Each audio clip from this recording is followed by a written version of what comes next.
Bien, amigos, ya Carlitos encontró el video de la zona franca. ¿Y por qué lo pasamos? Porque la gente lo ha pedido por el Facebook y porque es un ejemplo de cómo cuando las autoridades trabajan juntas se consigue el objetivo. Adelante, Carlitos, con el video.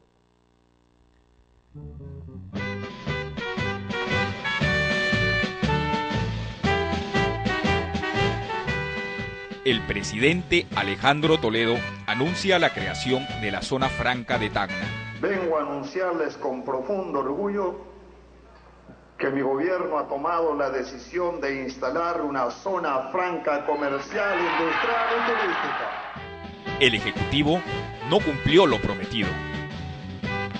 El pueblo salió a las calles. Las primeras gestiones con el Ejecutivo fracasaron. No llegó a ningún acuerdo con el presidente, señora. Ningún acuerdo. Porque el señor presidente, él es el que manda y no sus ministros. Tacna se levanta por una zona franca. Tacna se levanta por una zona franca. La protesta y exigencia continuó en las calles de Lima. El congresista Ronnie Jurado explicaba qué zona franca quería Tacna. Nosotros queremos contraponernos al norte chileno, a Iquique y Arica, que sí son zona franca que Chile les ha dado. Junto a autoridades y representantes de Tacna hicieron escuchar su voz en Lima. La exigencia de la zona franca fue constante. Y el Estado chileno, señor ministro, ha adoptado medidas de promoción de lo que es Iquique y Arica, que vienen siendo enriquecidas en desmedro del sur peruano. Por eso que la zona franca de Tacna es la respuesta estratégica del Perú hacia la agresión económica que tenemos de Chile hacia nosotros. La ley de zona franca se discute en el Congreso. En el uso de la palabra como autor del proyecto, el congresista Ronnie Jurado. Necesitamos una zona franca, señor, para promover el comercio, para promover la industria de exportación. Por eso, señor presidente, yo invoco a los congresistas de este magno Congreso, invoco a todas las bancadas para poder aprobar por unanimidad este proyecto. Detengamos el tiempo un segundo, señor, y démosle a Tacna realmente lo que necesita, porque Tacna es una ciudad que estará eternamente agradecida a todos ustedes. Muchas gracias. Se promulgó la ley de zona franca y zona comercial de Tacna. Se ganó una gran batalla, pero faltaba corregir lo que el Congreso modificó del proyecto original. La lucha continuaba, con movilizaciones cada vez más unidas del pueblo de Tacna, con el respaldo de sus autoridades y la gestión parlamentaria decisiva. En sesión permanente se defendieron los intereses de Tacna. Ahora, un nuevo triunfo. Se promulga la ley de modificaciones de Sofratacna. Firma del señor presidente constitucional de la República.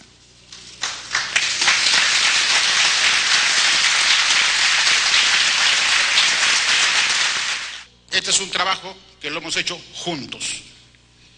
Juntos, autoridades de Tacna, juntos los ministros, junto al presidente de la República, los alcaldes, el presidente de la región, los congresistas y en especial aquella persona que siempre marcó la pauta en todas las luchas que Tacna hizo, la mujer tacneña. A ella mi agradecimiento profundo, porque sin el esfuerzo de ellas, sin el trabajo tesonero de ellas, prácticamente todo lo conseguido hubiera sido imposible. Muchas gracias, señor presidente, en nombre del pueblo de Tacna y en nombre de todo el sur de Perú.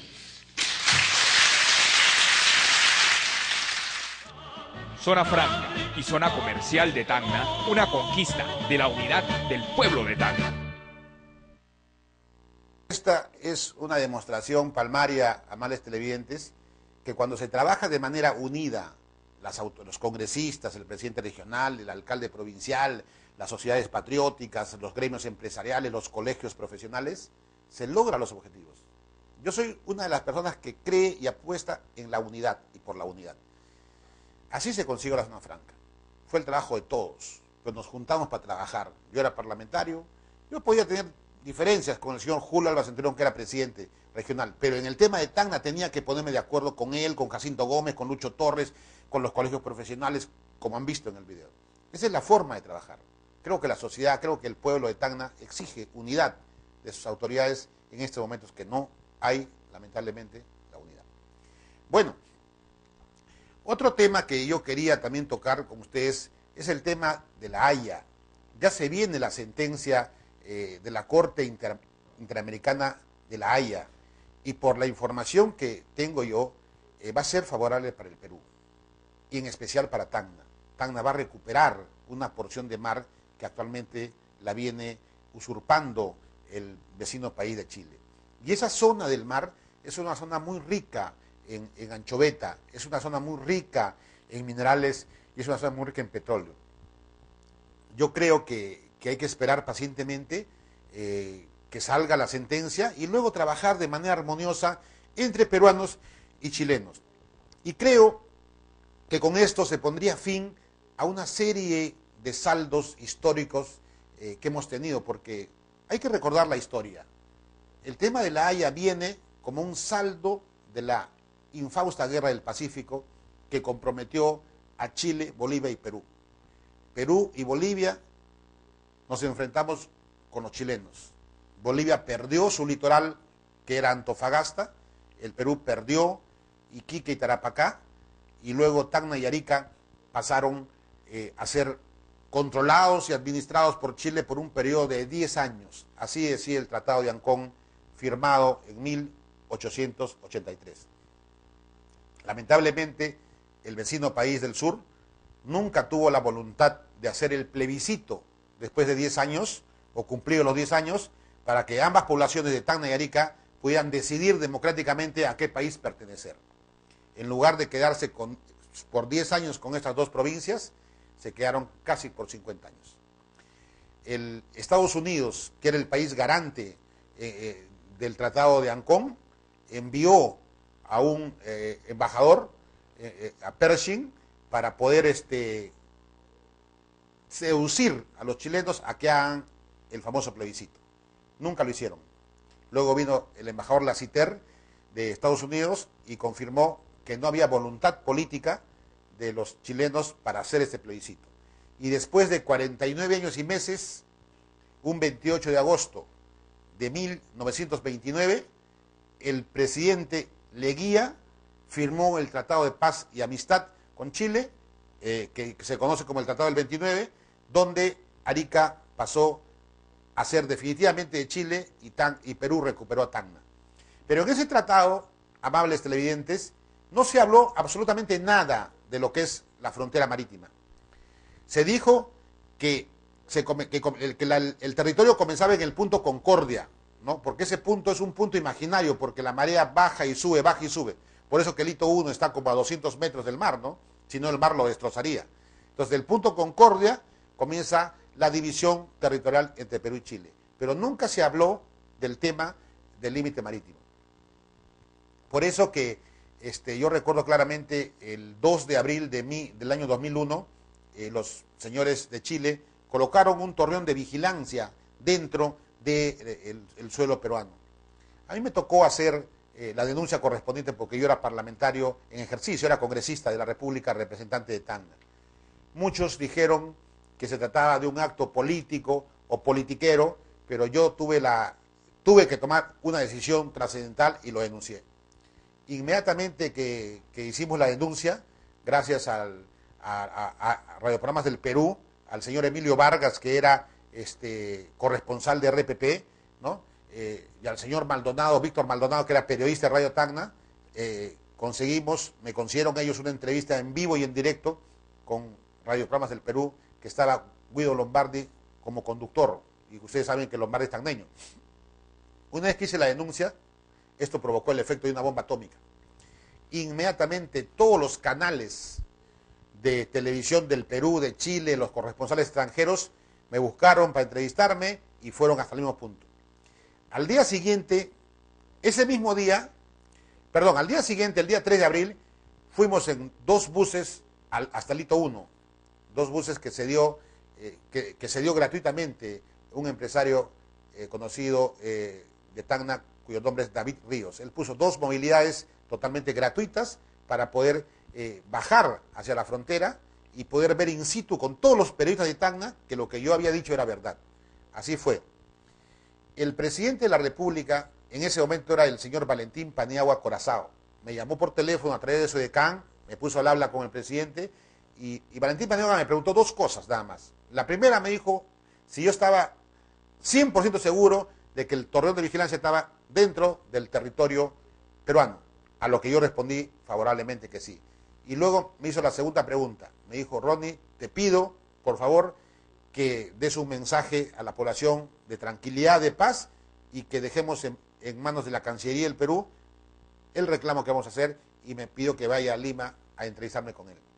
Yo hice lo que el presidente de la República me dijo, me fui a Lima, y en Lima, en Palacio de Gobierno, el presidente Valentín Paniagua Corazao, con su ministro de Defensa, el general en situación de retiro, Walter Ledesma, general del Ejército, conversaron conmigo, y el presidente Paniagua lo llamó al presidente de la República de Chile, al presidente constitucional de Chile, que era el señor Ricardo Lagos, a quien Paniagua conocía, y le explicó lo que yo les acabo de mencionar. El presidente Lagos demostró tener un gran caballerosidad y gran talante democrático, y le pidió 15 minutos. Habló con sus ministros y resultó de que ningún ministro de Chile había ordenado ese traslado de ese torreón de vigilancia, sino había sido prácticamente una decisión de los militares de la Armada de Arica. Inmediatamente pasaron unos días más y luego procedieron a retirar el torreón de vigilancia al territorio chileno. Y obviamente que el ministro Ricardo Lagos le pidió la renuncia al ministro, el presidente Lagos le pidió la renuncia al ministro de Defensa chileno. Esa fue la historia. Y luego viene el terremoto que hay en el año 2001, y el faro que existía, había un faro en el Hito 1, ese faro se cae. ¿Por qué existía ese faro? Porque los chilenos también tenían otro faro en territorio chileno, y de noche esas dos luces formaban una diagonal que los chilenos consideraban que con esa diagonal se dividían los mares. Por eso que yo me opuse cuando quisieron construir un nuevo faro.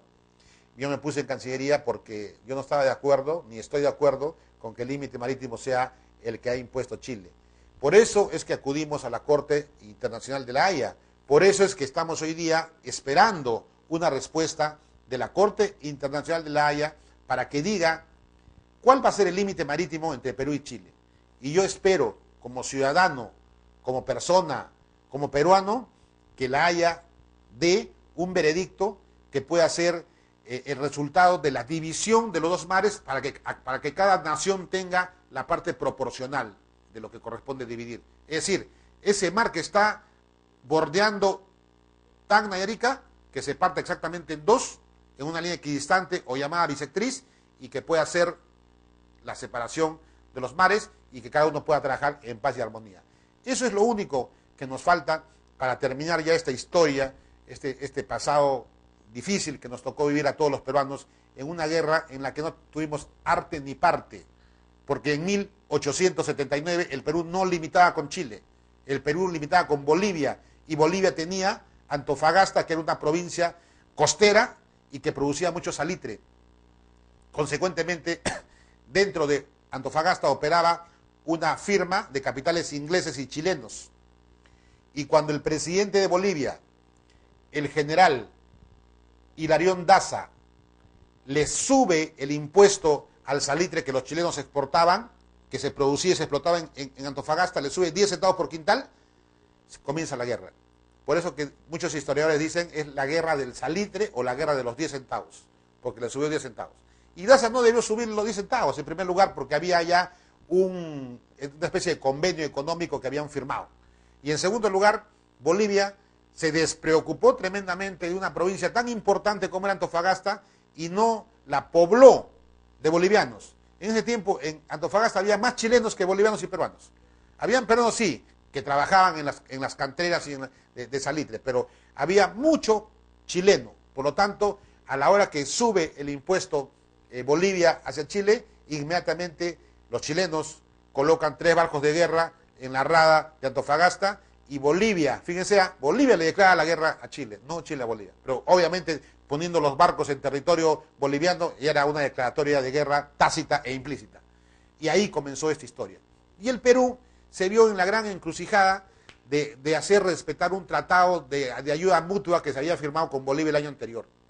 ¿Qué cosa ganó el Perú? No ganó nada.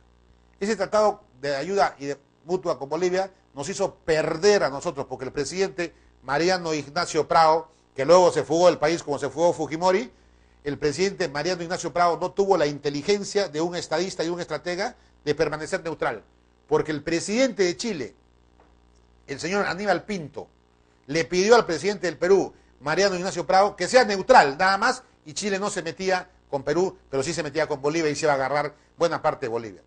Y el presidente Prado no quiso ser neutral, y mientras comenzó a armar sus milicias y a armar un ejército profesional y regular que no existía en ese momento, por eso que Chile nos declara la guerra el 5 de abril de 1879. De ahí para adelante, decían los expertos en guerras en el mundo, las principales revistas de defensa de Francia decían que era cuestión de tiempo, nada más, que la guerra le iba a ganar Chile, pero era cuestión de tiempo. Y tuvimos con Miguel Grau, hace poco se celebró el 8 de octubre, un año más del famoso combate de Angamos, tuvimos en Miguel Grau un estratega marino, un almirante con una talla pues internacional, pero con un solo barco, con el Huáscar, porque la independencia la habíamos perdido en Punta Gruesa, cuando por perseguir a la Covadonga se metió por unos bajos y se encalló en unas rocas y se partió en dos el barco, y perdimos el principal barco que tuvimos en ese tiempo, que era la independencia. Su comandante, Juan Guillermo More, muy apenado, tuvo que enfrentarse con Miguel Grau, y Miguel Grau le llamó la atención severamente y públicamente en Iquique, y Juan Guillermo More le dijo que con su vida iba a pagar ese error. Efectivamente, con su vida la pagó el 7 de junio de 1880, cuando murió heroicamente al lado de Francisco Bolognesi.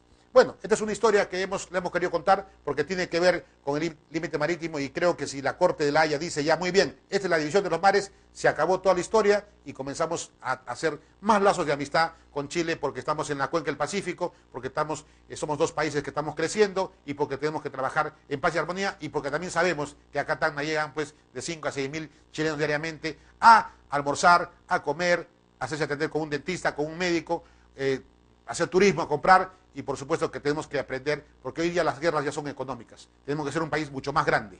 Bien, señores, nos vamos a unos comerciales y venimos. Adelante.